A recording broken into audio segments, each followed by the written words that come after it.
Hey guys, this is an informative video about sustainable living.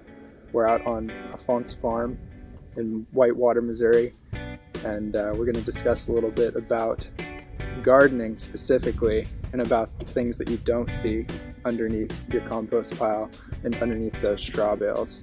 So we're going to be getting into permaculture, which is basically a form of agriculture that is really just broken down into permanent agriculture. So it's permaculture, and what we'll be using for our fertilizer is straw bale today. You could use various forms of fertilizers like chicken manure, cow manure, leaf litters that your neighbors might be throwing away. That can all go into the garden, and that just boosts fertility. It helps all of those soil organisms have a food source, and then they're able to actually eat that stuff, and when they poop it out, it's really good for your plants. So that's what we're going for today. But specifically today, we're going to be talking about something that goes on the other side of permaculture, which is fungi. So we're talking about specifically fungi. We're not talking about worms, bacteria, all those nematodes that eat up different types of things that are in your garden. We'll be talking about the fungi, and those guys are the slow creeping. Their roots just go in and eat up different sources. So today with the hay bale, they do like to eat hay, and wherever you see mushrooms growing out of, you will know that there is a network of mycelium underneath that mushroom that is actually right over here that I can show you. All this white stuff in here is all Mycelium, which are basically mushroom roots, right? And that's a thick layer.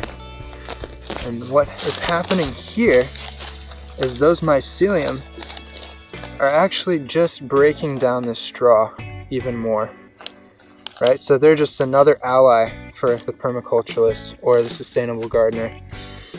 And these mycelial networks are really interesting because they actually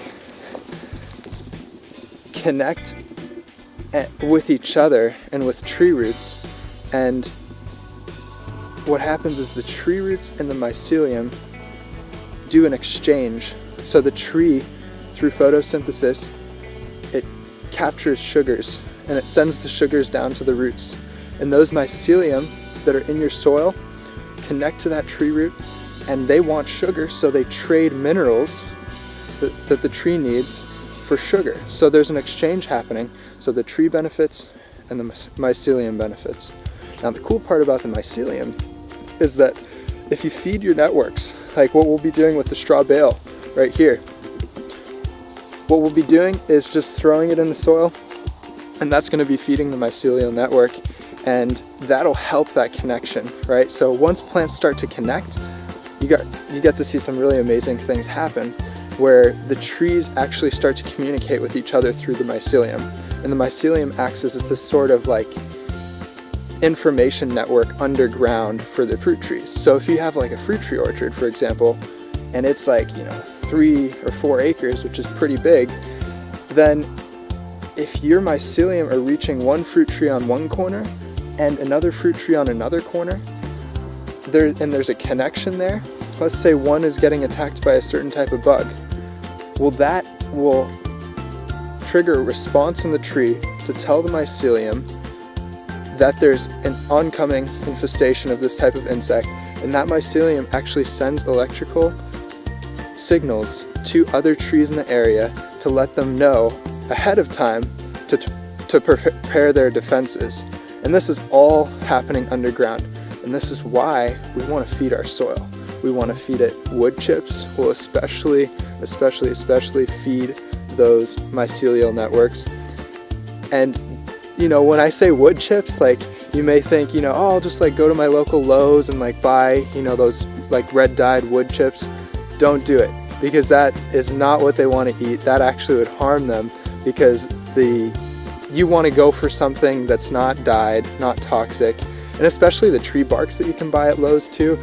Don't get those ones either, because they're not going to be as beneficial as just like a branch from your backyard.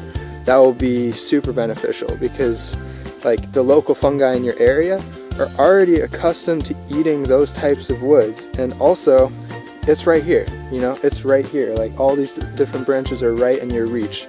You don't need to go out and buy something. So you want to just be using woods that don't have any dyes. So that's one way of feeding your mushrooms. And another way is through straw bale. And they really do eat almost anything you put in the soil that's organic matter. So you just want to keep adding organic matter to the soil. So we are going to get going and put some straw bale in our field and feed up that mycelium.